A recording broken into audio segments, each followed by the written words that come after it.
One day in January of 2018, a police officer walked through the woods near the small town of Gray, France. And as he walked, he was looking at the ground because he was following a literal trail of blood. And this trail eventually led the officer to the body of a person who clearly had been shot in the head. Now, this appeared to be a suicide, but the police officer had some questions, because this was not the first body that had been found in these woods near the small town in France. Another body had been found a couple of months earlier, and it was starting to seem like there was a pattern here. But before we get into that story, if you're a fan of the strange, dark, and mysterious delivered in story format, then you've come to the right place, because that's all we do. And we upload 2, 3, even 4 times every week. So if that's of interest to you, the next time you make coffee for the like button, don't use a coffee filter, so there's just a ton of grinds in their drink. Also, please subscribe to our channel and turn on all notifications so you don't miss any of our weekly uploads. Okay, let's get into today's story. Around 5 p.m. on the evening of October 27, 2017, a 29-year-old woman named Alexia Dovel drove her car down a cul-de-sac in the small, quiet town of Gray, France. She was on her way to her parents' house to celebrate her nephew's 2nd birthday, and it was going to be this big family get-together. Her sister, her brother-in-law, and her little nephew had come in all the way from Paris, which was about a 4-hour drive away. But Alexia, realistically, had mixed feelings about seeing them all tonight. So Alexia had been going through a pretty hard time recently. She and her husband of 13 years, Jonathan N., had been trying to get pregnant, and so she'd done several rounds of fertility treatments, which had thrown her hormones completely out of whack and seemed to affect her a lot more than was typical for most women. And then finally, when all that had led to her actually getting pregnant, she unfortunately had miscarried just a couple of months ago. And so, even though Alexia loved her sister's family and got along with them really well, her miscarriage was still really fresh in her mind. And she just knew it was going to be very difficult for her to be around her young nephew. It was just a reminder of what she had lost. Now, Alexia came to a stop outside of a gated driveway at the end of the cul-de-sac, and she rang the intercom. And then when the gate opened up, she drove up the driveway toward a nice house with a very well-kept garden. She parked her car in the driveway behind her father's white van and then got out of her car.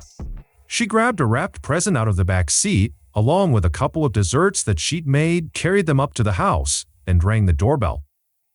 And a few seconds later, her mother, Isabelle Foul, answered the door with a big smile and led her into the dining room where Alexia's father, Jean-Pierre, sat at the table talking with Alexia's brother-in-law, Gregory, and also her sister, Stephanie.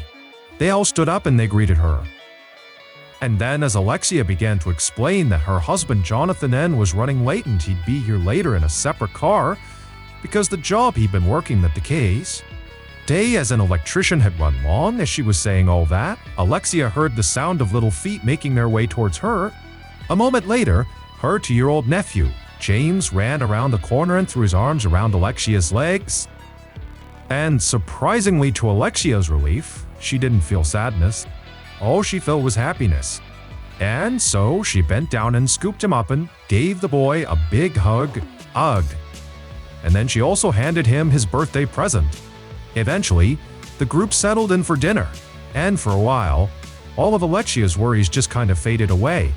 She was really close with everybody at the table, especially her mother and her sister Stephanie, and being around them always put her in a good mood. Alexia's husband Jonathan N. finally arrived sometime around 8:30, and he, along with the rest of the group, had a wonderful night eating and drinking and chatting.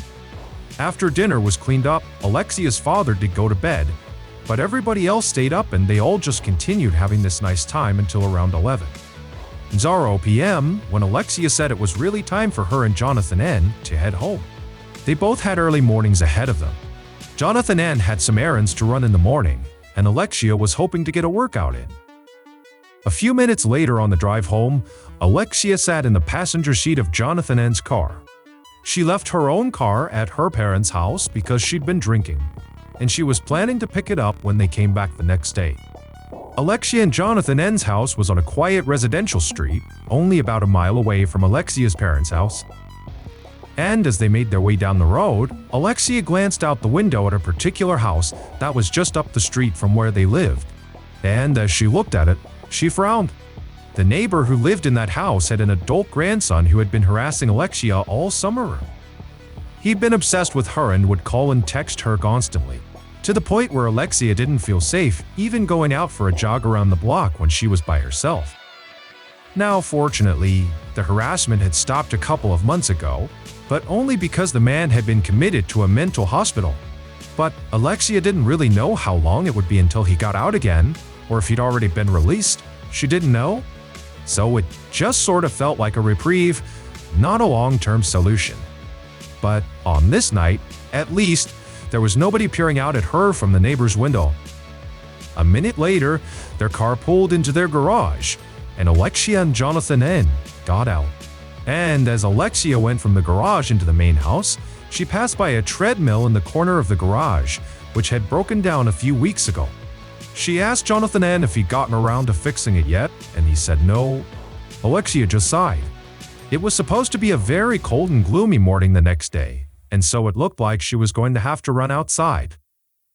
The following morning around 11 a.m., Jonathan N. walked up to the door of Alexia's parents' house and rang the doorbell. And as he did, he sort of gave a worried look over his shoulder at Alexia's car, which was still parked where they'd left it the night before. Jonathan N. took a deep breath and tried not to show how anxious he felt as Alexia's mother, Isabel, answered the door. And then in a very shaky voice, Jonathan N. said, "Hello," and asked her if she'd seen or heard from her daughter recently.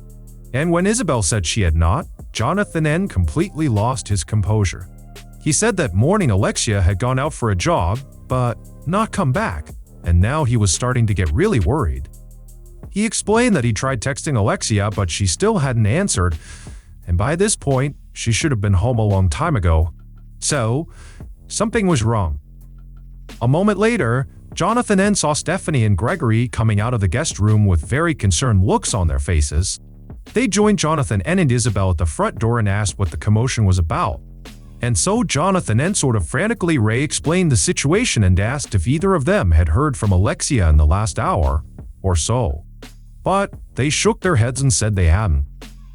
But Stephanie showed Jonathan N. that she had received a text from Alexia at 9:30 that morning, just to say that she was going out for this jog. But after that, none of them had received any texts or calls from Alexia. Jonathan N. was crying at this point, and so Alexia's family tried to assure him that, Alexia would probably just show up at the house any minute here. Like, nothing's going on.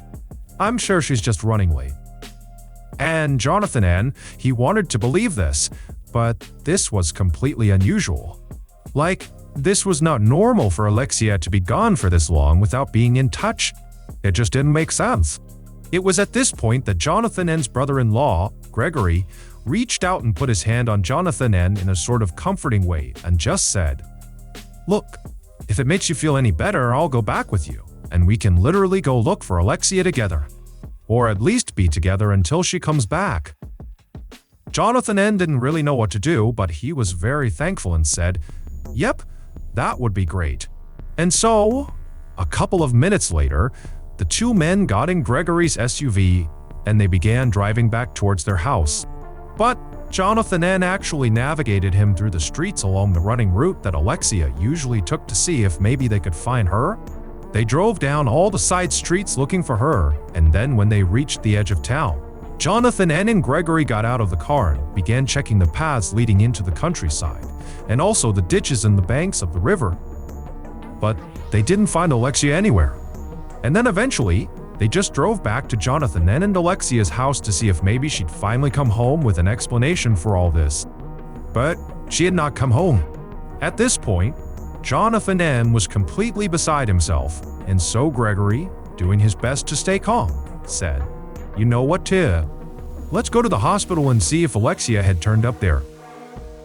A few minutes later, when they stopped in the parking lot of the local hospital, Jonathan N. jumped out of the car and ran towards the main entrance, where two nurses were taking a cigarette break. Jonathan N. told these nurses that he was here looking for his wife, and that she'd gone on a run 3 hours ago and no one knew where she was now and no one knew where she was now. And maybe she's here.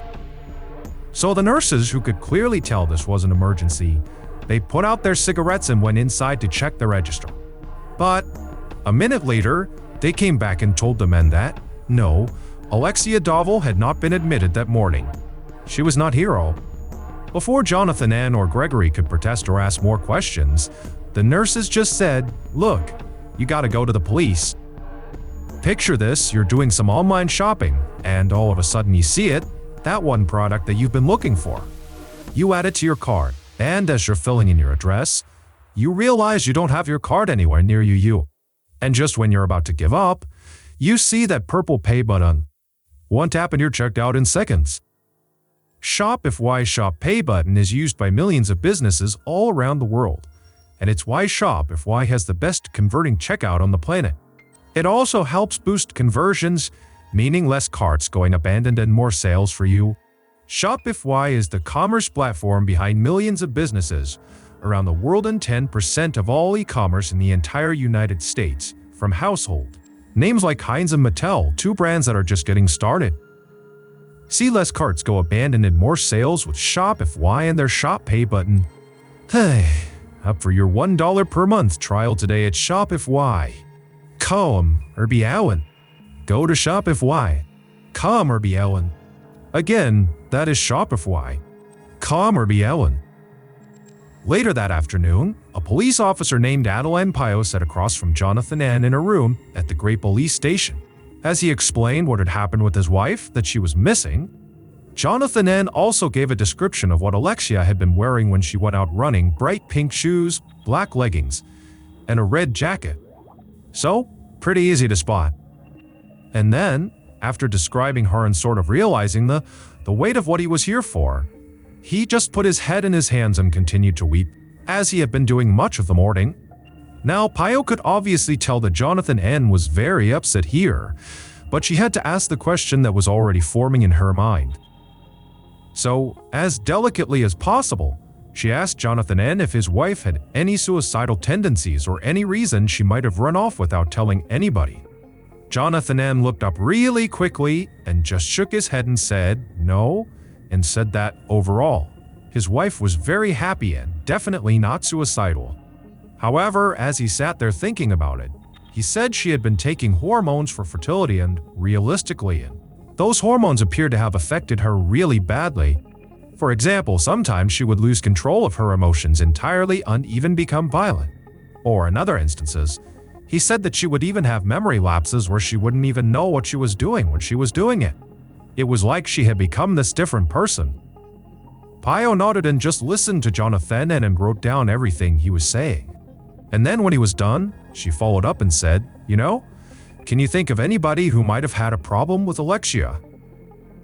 And for a moment, Jonathan N. just sat there in silence, kind of mulling over the question, and then suddenly his eyes went wide, like he had just realized something. He told Pio that they had a neighbor who had been completely obsessed with Alexia earlier that year. He said his name was Erno, and he'd been obsessively calling and texting her so many times. Alexia had actually had to block his number and had actually talked about how she was fearful of going out alone because of this neighbor. But just a couple of months earlier, he had been sent to a psychiatric hospital, and because he was literally removed from the neighborhood, the harassment had stopped. But Jonathan N. said they were kind of worried that at some point he would come back and then he would be a problem again. And realistically, Jonathan N. said, he could be home now. I just don't know. I don't know where he is. Pio was obviously very intrigued by this, and so after this interview was over with Jonathan N., she and her investigative team began digging into this Erno guy to see where he was and what was going on with him. And pretty quickly, they discovered that while Erno had gone to that psychiatric hospital, that was true, he was not there anymore. He had been released. And so that night, another officer with the Great Police knocked on the door of Erno's mother's house, where Erno was staying, which was about an hour away from Alexia and Jonathan N's house. After the officer knocked, a middle-aged woman answered the door, and when the officer asked if she was Erno's mother, she said she was Erno's mother. The officer looked past her, and he could see there was this disheveled-looking young man sitting right inside, and he asked the mother if that was Arnaud. And again, the woman said yes. At this point, the officer asked the mother if he could come inside because he said he needed to speak privately with her son. The mother and Arnaud, in the background, both seemed very confused by this, but after a minute, they both agreed and the officer came inside. And so the officer went inside the house and sat down in the living room with Arnaud, while Arnaud's mother went to the kitchen to give the men some privacy. And then once the mother was gone, the officer looked at Arnaud and just said he had some questions about Alexia Dovel. Arnaud immediately looked down at this question like he was embarrassed and couldn't even look at the officer. Then he looked back up again and told the officer that he had bipolar disorder, and sometimes when he was in a manic state, he acted inappropriately towards women, including Alexia. The officer followed up about all those messages that apparently Arnaud had sent to Alexia that summer, like, what was going on with that? And Arnaud admitted that he had done that, but he insisted it really was no big deal. He said that he and Alexia knew each other because they had been neighbors at one point, and they'd also hung out in a group setting once. And so him being in touch with her was not totally weird. Like, they had a real connection. But Arnaud clarified that when Alexia told him to stop contacting her, he did, and that was the end of it. But this caught the officer's attention because according to Alexia's husband, Jonathan N., the only reason that all the calls and texts had stopped was because Alexia literally had to block Arnaud's phone number. So the officer just cut to the chase here and told Arnaud that Alexia was missing. And then before Arnaud could say anything, the officer asked him where he'd been that morning at 9 a.m. And Arnaud said, I was right here, right? I was at home with my mom. For a moment, the officer just stared at Arnaud, trying to read his body language to see if maybe he was being deceptive or not. So eventually, the officer just stood up and went into the kitchen where the mother was, and he asked the mother, where was your son this morning? And she told the officer, with sort of a bewildered look on her face, that he was here with me all morning. And so, at this point, it was clear to the officer that, if the mother was telling the truth here, it would officially rule out Arnaud as a suspect because, he was here. But the officer also knew that, generally speaking, mothers do not make the best alibis because mothers are known to lie, cheat, steal, and do anything to protect their kids. The following afternoon on Sunday, October 29th, Chief Officer Frank Paredes glanced out his office window as yet another news van sped past outside down the usually quiet streets of Gray. By now, Alexia's disappearance had blown up into this huge national news story, and this was making it really difficult for Paredes, who was in charge of the investigation. Now, it was still early in the investigation, but already he and his investigators were being hounded by reporters and camera crews at every step. Paredes closed his eyes and tried to focus on what his next step should be. The search effort was well underway. They had called in reinforcements from nearby towns and even organized search teams with volunteers from the public. At that very moment, law enforcement was also using drones and dogs to scour the town and the surrounding woods. Perez's investigation team had also searched Jonathan Nen and Alexia's home by now, secretly hoping they might find something to pin the disappearance on Jonathan N.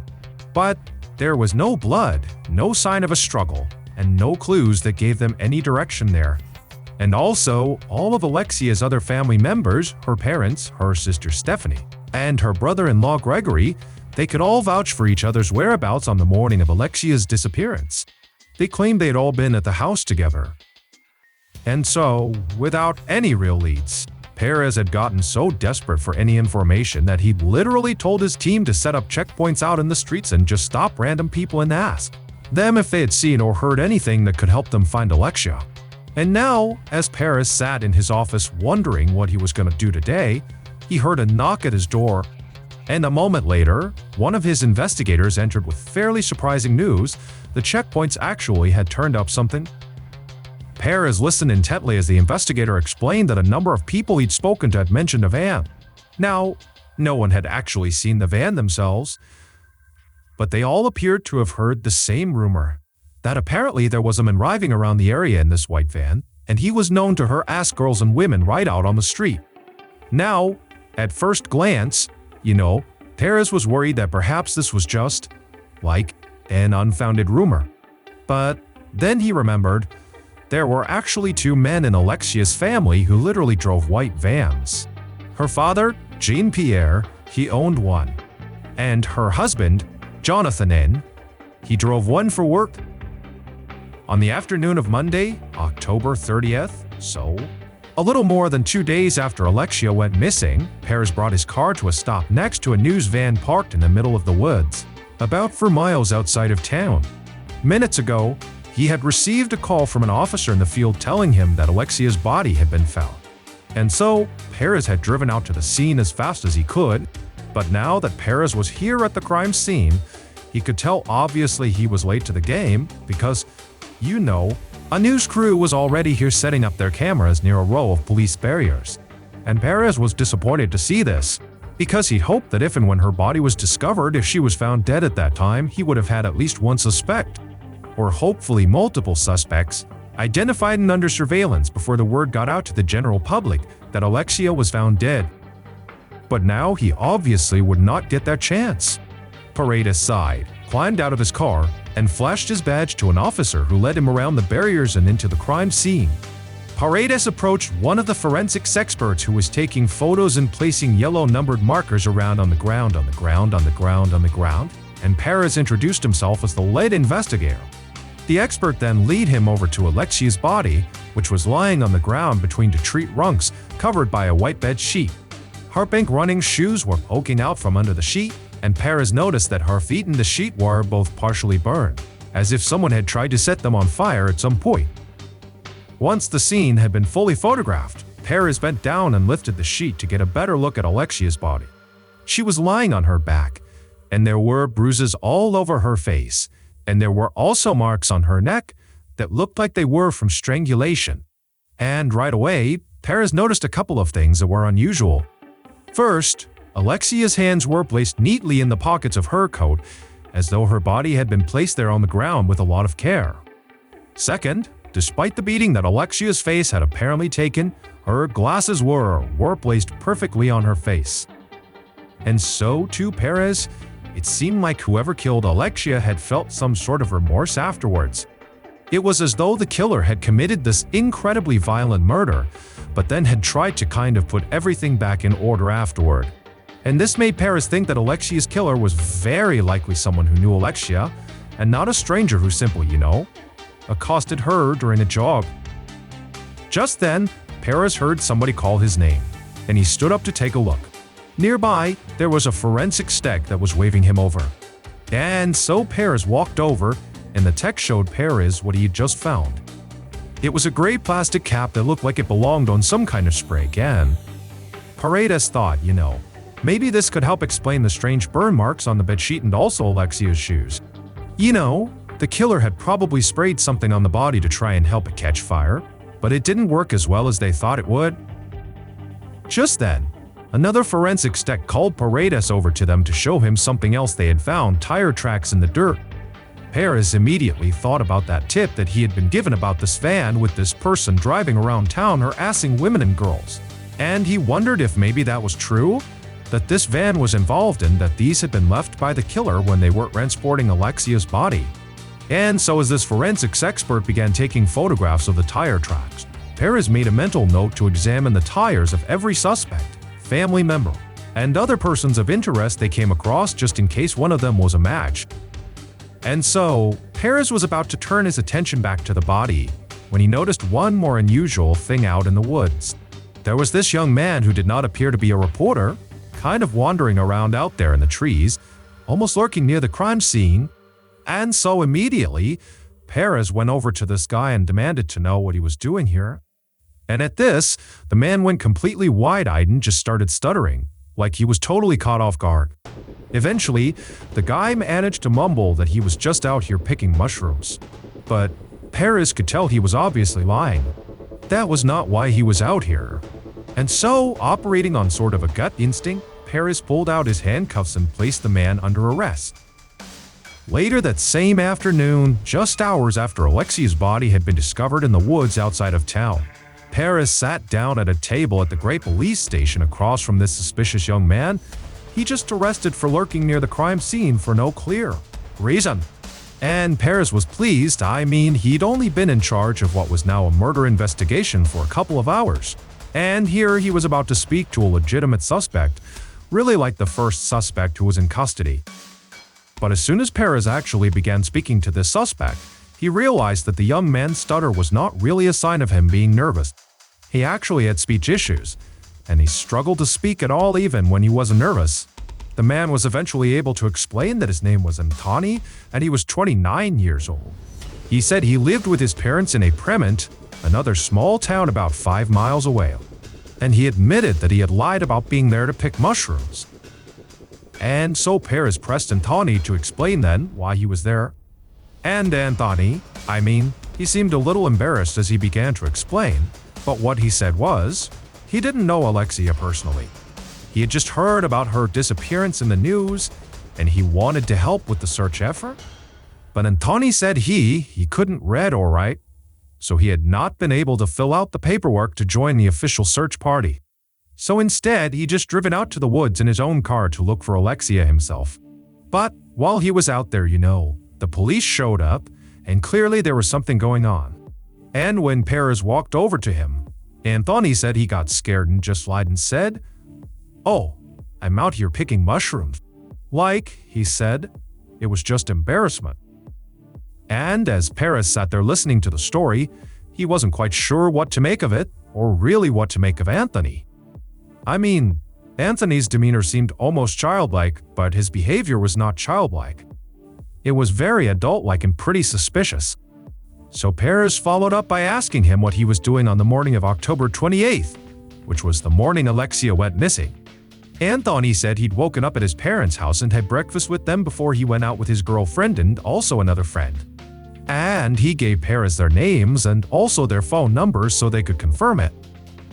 So Perez stepped out of the room, and he did exactly that.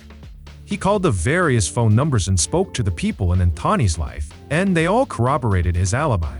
So despite how suspicious Antoni had been acting, Perez had no choice but to let Antoni go. A week later, on November 5th, a march was organized in Alexia's honor.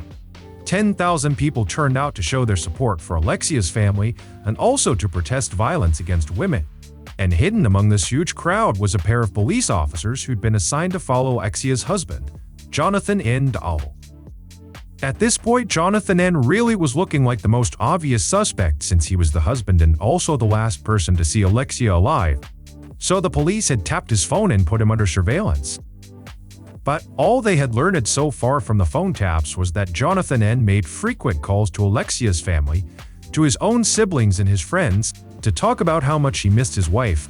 And the officers who were literally following Jonathan N. around found that he really rarely left his house, except to visit Alexia's parents, which he did almost every day. But so far, it was like none of Jonathan N.'s behavior actually seemed really suspicious at all. And now at this big march, the investigators stood in the crowd and watched as Jonathan N. hobbled his way up the steps to the podium, followed by Alexia's mother and father. And in fact, Jonathan N. was trembling so much by the time he got up there that Alexia's parents had to physically prop him up before he could begin reading his speech to the crowd. And so at this point, the investigators just kind of exchanged a glance. Either they were wasting their time following an obviously grieving husband with nothing to hide, or Jonathan N. was, like, a world-class actor giving the performance of a lifetime. But the investigators knew that until new evidence presented itself, there was really nothing they could do but, watch and wait, which included watching Jonathan N. and just seeing what he did. They were also still waiting on the tire analysis from the crime scene, but they didn't expect much to come from it. At this point, the creepy white van story seemed to be more like an urban legend in this town. And so, as the weeks turned 2 months and still there was no progress on this case, the investigators, including Perez, began to wonder if this case would ever be solved. But then, all of a sudden, new evidence did appear. And when it did, the investigators realized they might have been following the wrong lead this whole time. Because while they'd been focused on surveilling Jonathan N., a second body had just turned up in the woods outside of Gray. On the evening of Saturday, January 6, 2018, Chief Officer Perez was at his desk, poring over the evidence that had been flooding in all day. The new victim, whose body had been found earlier that same day in the woods, very close to where Alexia's body had been found, was a 38-year-old father of 3. He looked to have died from a gunshot wound to the head, although according to the autopsy report, the man had a blood alcohol level of almost 0.4%, which is huge. I mean, that can be fatal on its own, or at the very least knock somebody unconscious. Investigators had found gunpowder on the man's hand, so for now, they weren't reading his death as a suicide. But the more Paredes looked into the evidence, the less convinced he became that he was looking at a suicide. Because, a gun had been found at the scene, but it had not been located very close to the dead man's body. In fact, the gun was found 130 feet away from the body in a trash can. The only explanation would be he shot himself and then put the gun in the trash can, and then somehow wandered 130 feet away before collapsing and dying. That was possible, albeit highly unlikely. Being shot in the head typically is immediately incapacitating or lethal, but it is possible he could have shot himself and lived long enough to travel the 130 feet. It just seemed very unlikely. So now Perez sat back in his chair and just tried to think. It was strange enough to have 2 violent deaths in this same quiet town, let alone to have the bodies be found basically in the exact same spot in the surrounding woods. It just seemed coincidental not to be looked into. So, he had to wonder, maybe there was a connection between this man's death and Alexia's.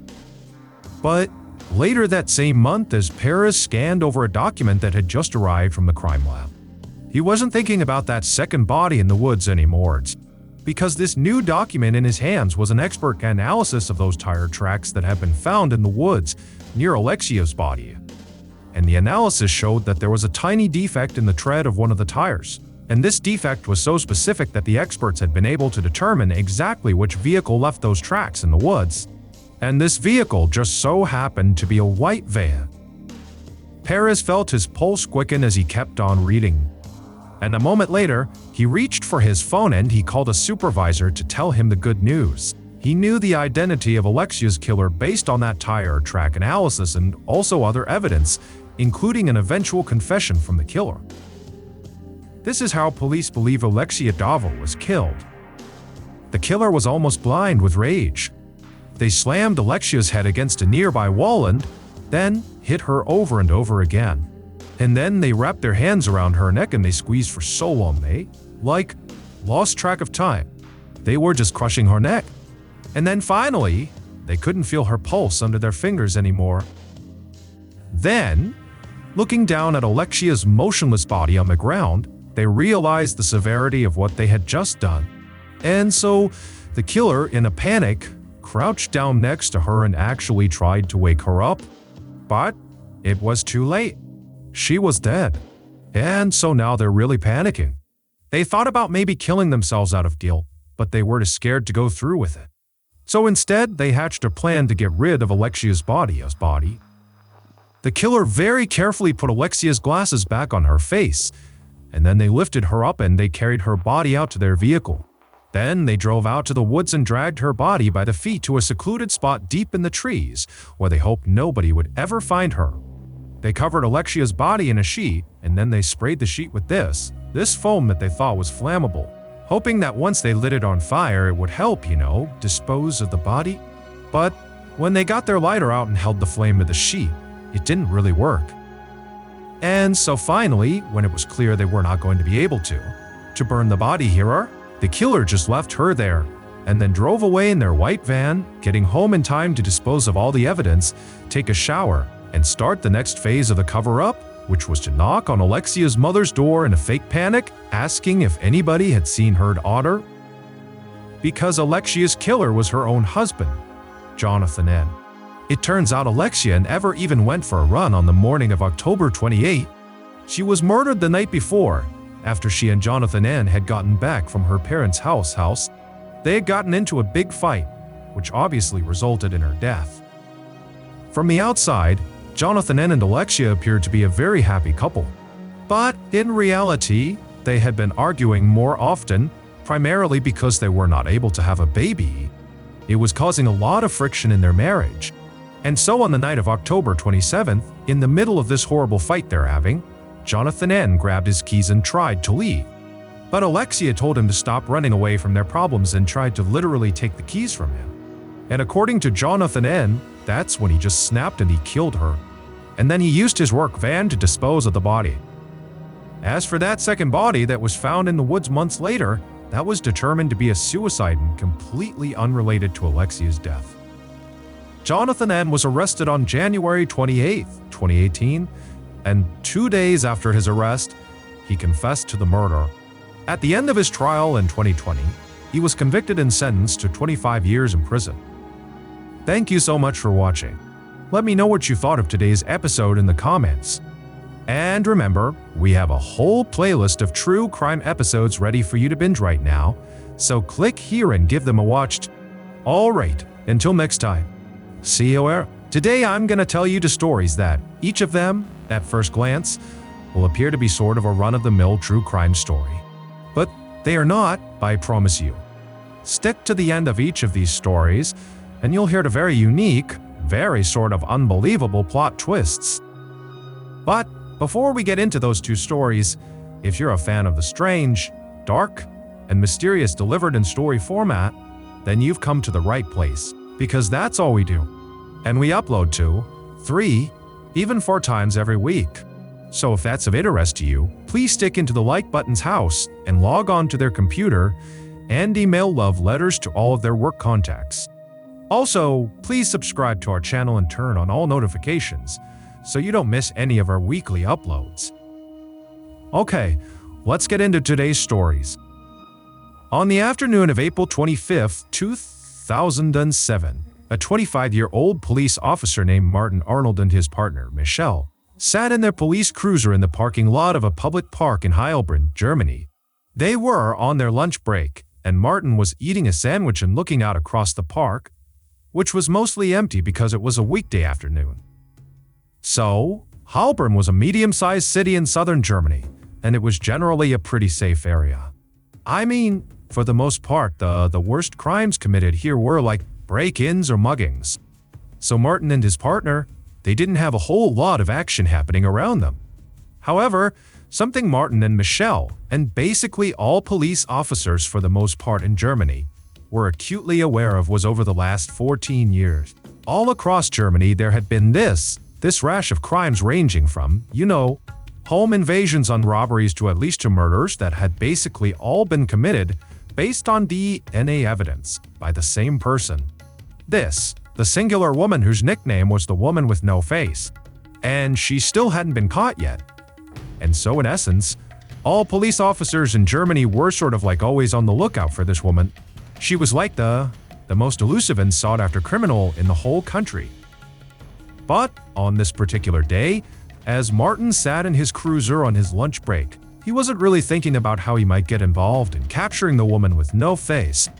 Instead, he was just worried about his sandwich.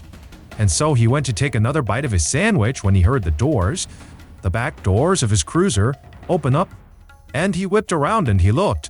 And there were these 2 people who had approached the cruiser, and each of them were carrying a gun. And before Martin or Michelle could do anything, these people raised their weapons and they fired. And everything went black. Within minutes, officers from the Heilbronn Police Department had swarmed the scene.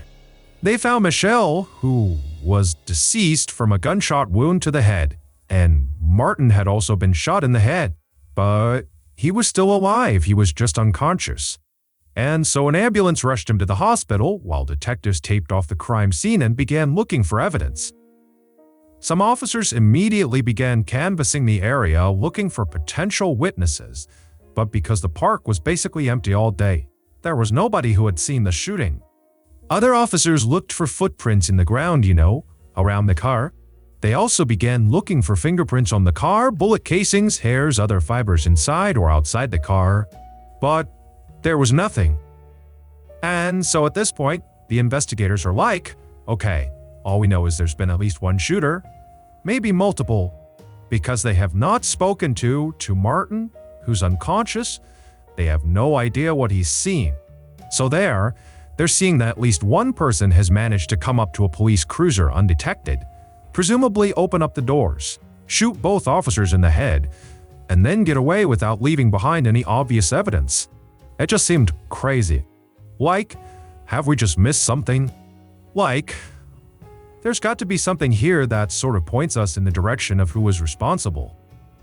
And so, in a last-ditch attempt to find something helpful at the crime scene, one officer swabbed the inside of the car for potential DNA evidence. They knew that if there was DNA, it could belong to Martin or Michelle or anybody else who might have been inside of this car. And any of those people didn't have to be the shooter or shooters. They could just be people in the car. But it was possible that DNA found inside that car could belong to whoever did this. However, they wouldn't know about this DNA sample until the crime lab analyzed the swabs, and that could take a really long time. But it was certainly worth it, so they sent the swabs off for testing. While they waited for the DNA results to come in, the Heilbronn PD continued trying to find witnesses or any other helpful evidence. Anything. But they kept coming up empty. Their only potential witness here was Martin himself, but he was still in a coma at the hospital. It was not until weeks later that finally the police had something to go on, because the DNA results came back. And not only was there DNA found in the car, but what this DNA revealed sent the media into a frenzy and brought this investigation to the national level. At this time, it's mid-2007, and a 44-year-old German prosecutor named Gunter Horn was sitting in his office when he got a call from his boss. And his boss told him the woman without a face has struck again, this time in Heilbronn. Gunter's eyes went wide and he immediately sat up and listened really intently as his boss explained that two police officers in Heilbronn had been shot in the head while parked in their cruiser near this park, and the woman with no face, her DNA had been found in the back seat of their car. Now Gunter had always been fascinated by the woman without a face, so he was ecstatic when his boss asked if he, Gunter Earl, would lead the investigation into this most recent crime in Heilbronn that was potentially connected to this woman, and to try to finally identify who she was once and for all. Gunter immediately said he would do it, and he got to work. Right away, Gunter organized a task force to investigate this woman without a face. The task force was based in Heilbronn, but at Gunter's command, detectives on the team began investigating all these crimes from all over Germany that this woman was involved in. They searched for patterns, for evidence, or witnesses that maybe had been missed during the original investigation. And through this effort, this team was able to come up with a very rough idea of who this woman was.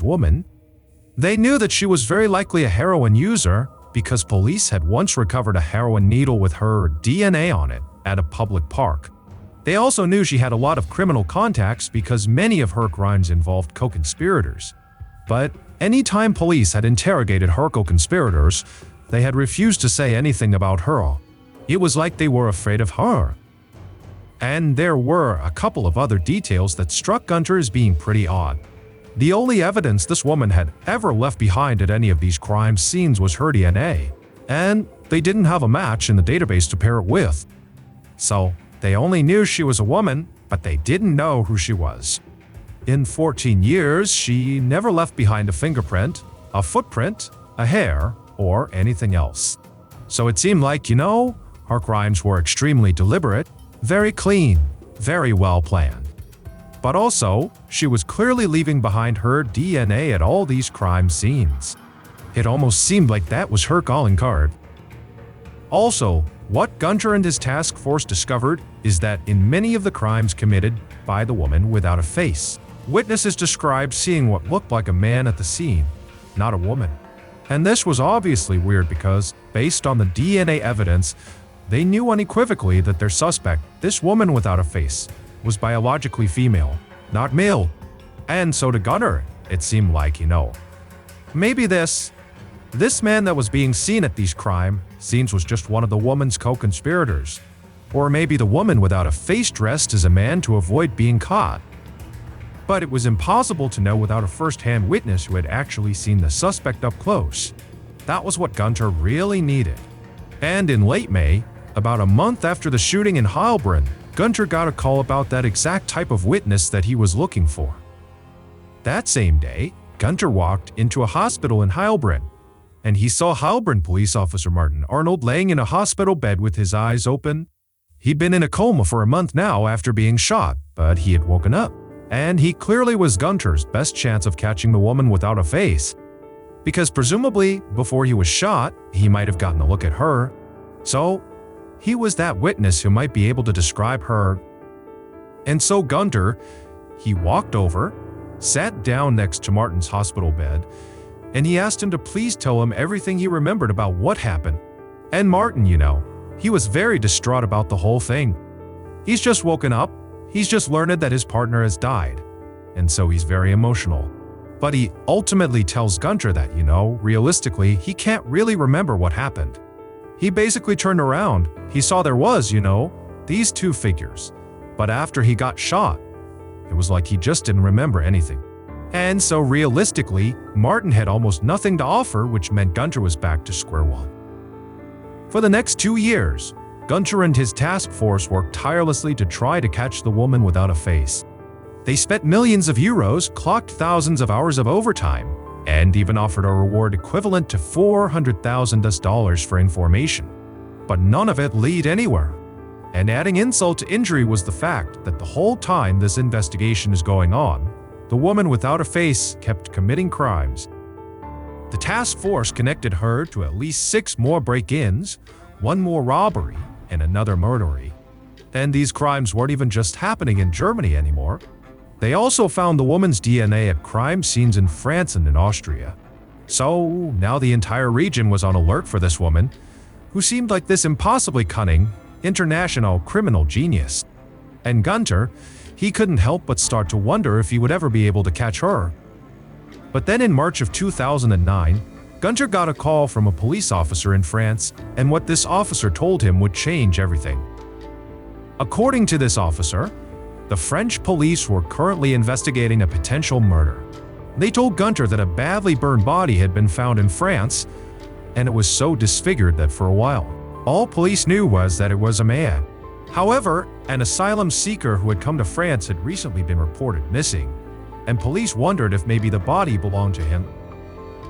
So on a hunch, they had gotten his asylum application paperwork, which included his fingerprints, and they'd been able to lift a DNA profile from those prints.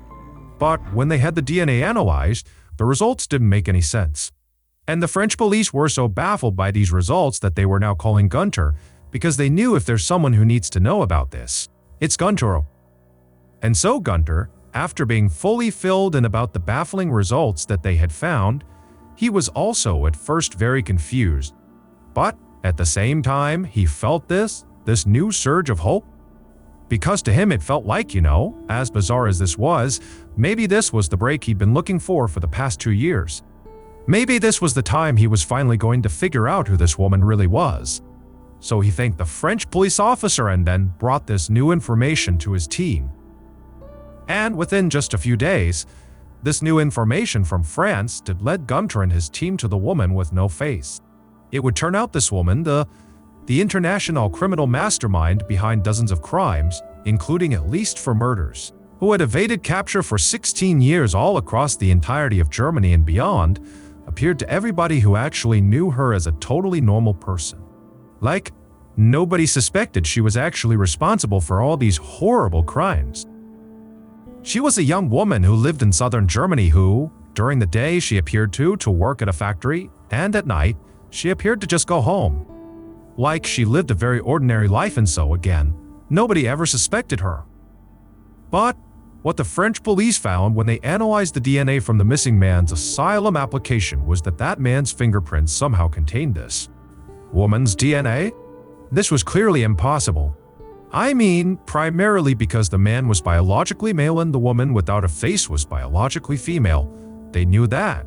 So, even if the asylum seeker had secretly been this woman, that wasn't really possible. And so when the French police saw this, they knew they had to tell Gunter because he was in charge of the woman without a face investigation. And when he and his team looked into this, they figured out something shocking. It was precisely this woman's normal-seeming life, in particular, her very normal-seeming job at the factory, that made everything she did possible.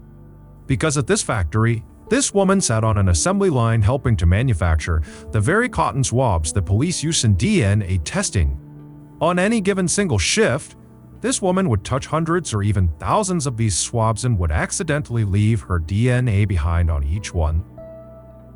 There was no international serial killer, woman criminal mastermind parading around the whole country. No, there was just a lot of contaminated cotton swabs. And so in essence, police had wasted all this time, nearly 2 decades, millions on millions of euros, and thousands of hours of overtime, chasing a criminal who didn't exist. It was later determined that the police officer Martin Arnold and his partner Michelle were shot by 2 members of a neo-Nazi group. However, many of the other murders previously attributed to the woman without a face are still unsolved, primarily because police spent so long chasing the wrong suspect. Today, the case of the woman without a face is considered one of the biggest embarrassments in German police history. Everyday life is full of moments that you plan for and also moments that just happen, often when you least expect them. Whether it's part of your normal routine or something unexpected, Amazon is where you go for everyday essentials, making shopping simple and dependable. From running out of household basics to last-minute surprises, Amazon's great deals and low prices on everyday essentials make it easier to handle whatever life throws your way. Everything is in one place, so there's no extra stress or jumping through hoops when time is already tight. Whether it's something you buy regularly or something you suddenly realize you need right now, Amazon makes it easy to find what you're looking for quickly and at a price that feels good. It's straightforward, dependable shopping that makes everyday moments feel more manageable with less stress, fewer steps, and more confidence that your money is well spent. Shop Amazon and save on essentials. Save the everyday. On the afternoon of May 2nd, 1930, a middle-aged woman named Jim Soo-jin walked into her farmhouse in a small village called Byeonji-mayan in what is now South Korea. She had spent the whole day working outside on her farm, and now all she wanted to do was grab some water, sit down, and finally just rest for a second. But before she could do any of that, she heard a knock at her door, and even though she was exhausted, the sound of this knock actually sort of energized her, because she was pretty sure that her 16-year-old son, Bae Chung-soo, had finally come home. So, Soo-jin and her son ran this farm together, just the 2 of them, and they really barely made any money doing it. In fact, a lot of the time, they didn't even grow enough food to feed themselves. So to try to make ends meet, Soo-jin's son had recently started a full-time job at an inn in town, and he also frequently did odd jobs in the village for extra cash. The problem was Soo-jin's son would sometimes go straight from his job at the inn to one of those odd jobs, and he didn't always have time to stop by to tell his mother where he was going first. And remember, this was 1930 in rural Korea, so it wasn't like he could just call her. And so basically this mother was left to worry about her son kind of frequently. And over the past 6 days, that is all Soo-jin did because she had not seen or heard from her son at all. And even though he did go, days at a time in the past, doing these different odd jobs, this stretch was a pretty long time for him to be gone. But she told herself what must have happened is he must have found work with a family who was, having him work and live with them full time. That this was just a great opportunity, and he had taken it, and surely he would be home soon. And now, it seemed like maybe, just maybe, he was home. So Soo-jin, she rushed to the front door, she opened it up, and the smile on her face faded immediately, because it was not her son standing at the door. Instead, it was 2 police officers. And the first thing they asked her was if she knew of any teenage boys who were missing from the village. And Soo-jin told them that, she had a son of her own who was a teenager, he was 16, and the reality was she didn't know where he was, and he'd been gone for the past week. But don't worry, he wasn't missing. He was very likely just working for a family somewhere and he'd be home soon. But after she said this, the police looked at Soo-jin with clear pity on their faces and told her they were so sorry, but they were nearly certain that her son had been murdered. Soo-jin just stared at them in shock and disbelief as they told her that a few days ago, during the time her son was gone, a teenage boy's body had been found on a nearby mountain. An autopsy showed he'd been beaten and strangled to death. And for the last couple of days, the police have been traveling all over the village, interviewing people and trying to figure out who this boy was. And based on everything they learned so far, Soo-jin's son was actually the only teenager in the area who wasn't accounted for. But, hearing all of this, Soo-jin did not think this could be true. Her son stayed out of trouble and worked really hard. She couldn't imagine why anybody would want to hurt him. So she just told the police, this has got to be a mistake. But the police didn't seem to think so. They just said that they needed her to come to the local hospital morgue to identify the body. A little while later, Soo-jin arrived at the hospital with the two police officers. And as they lead her through the entrance, down a few hallways, and towards the morgue, she kept telling herself that her son was okay, he was still alive, and this really has to be some sort of horrible mistake. It has to be. But the second she actually walked into the morgue and saw the body lying on the table, her eyes welled up with tears because she knew it was her son. And to Soo-jin, this moment felt like leaving real life and entering a nightmare in a nightmare. Her son's face and body were covered in bruises and wounds, and he was very clearly decomposing. I mean, it was just awful to see.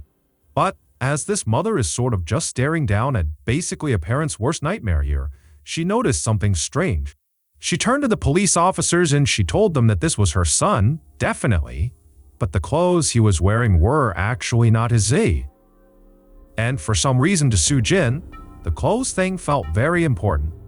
So she started rattling off ideas for, where they could have come from. It was like her brain suddenly became fixated on this one aspect to avoid touching on the trauma of losing her son. She began telling them that, maybe the family he was working for let him borrow them, or maybe he bought them without her knowing. And or maybe whoever killed him dressed him up for some reason.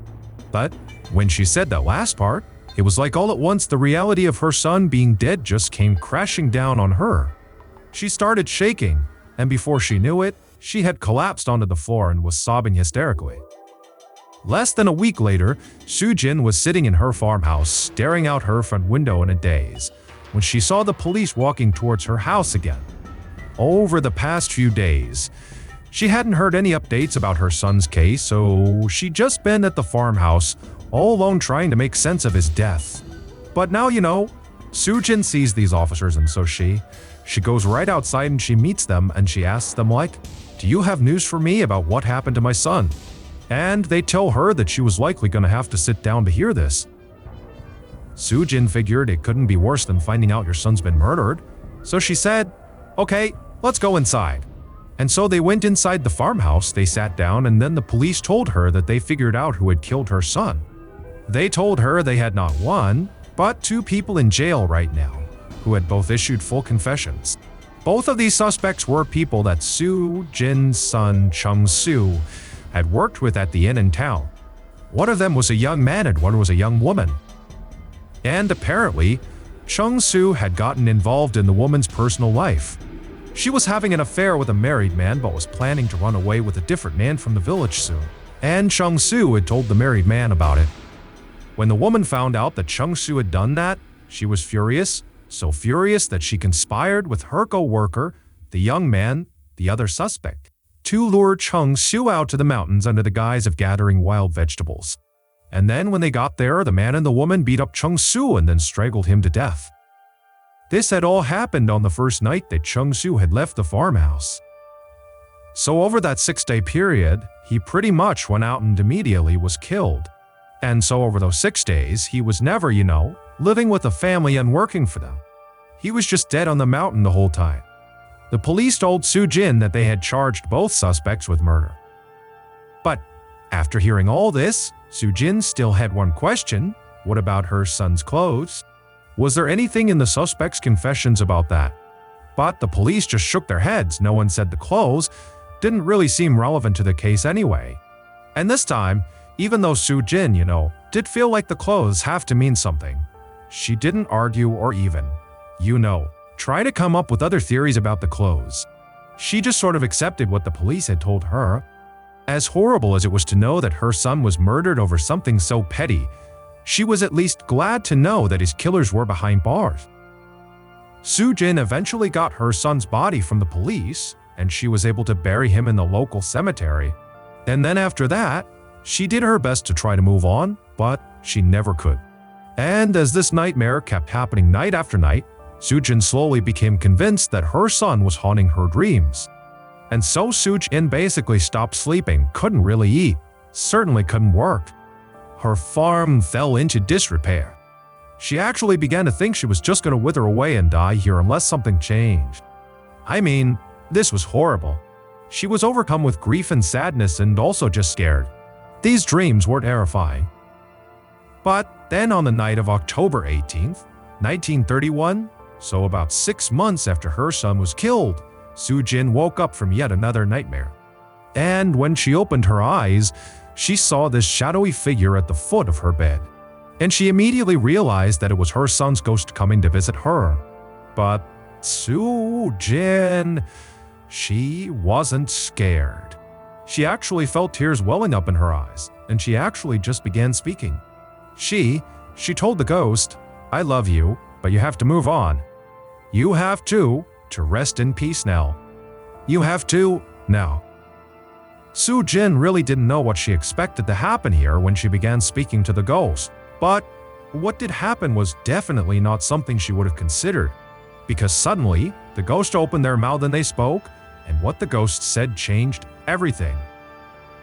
It would turn out Chung-soo, Soo-jin's son, had been viciously attacked by that man and woman up on the mountain.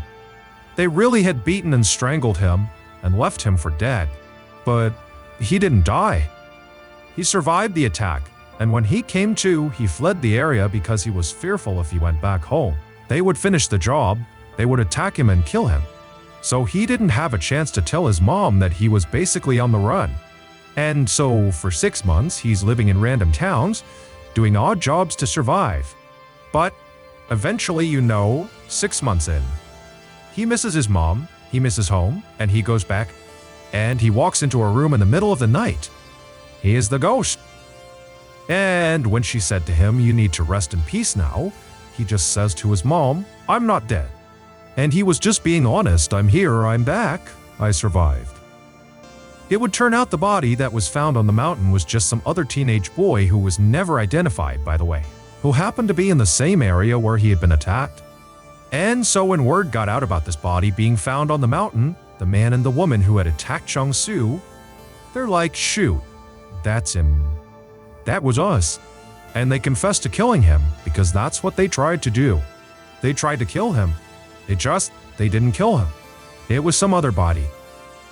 And then when Soo-jin went to the morgue and saw this body, it was decomposing and he basically looked like her son. And so she misidentified him. She thought it was her son, but it really wasn't. And she fixated on his clothes and she was like, "Something's off." Well, she was right. It wasn't her son. It was someone else's clothes. And so in the end, the man and woman who had attacked Chung-soo had their murder charges dropped because they didn't commit a murder. And they were both ultimately released from jail after serving about a year in prison for the assault. As for the actual person who was found dead on the mountain, they were never identified and they were buried in a sort of unmarked grave. And the location of that grave has been lost to time. And so, even though we have the ability today to test for DNA, we're not able to exhume them because we don't know where their grave is. And so very likely, we'll never know who that person was. Thank you so much for watching. Let me know what you thought of today's episode in the comments. And remember, we have hundreds of videos for you to binge right now. But if you're looking for a recommendation from me of that one video that's worth your time, well, it's this one right here, so give it a watch. Alright, until next time. See ya.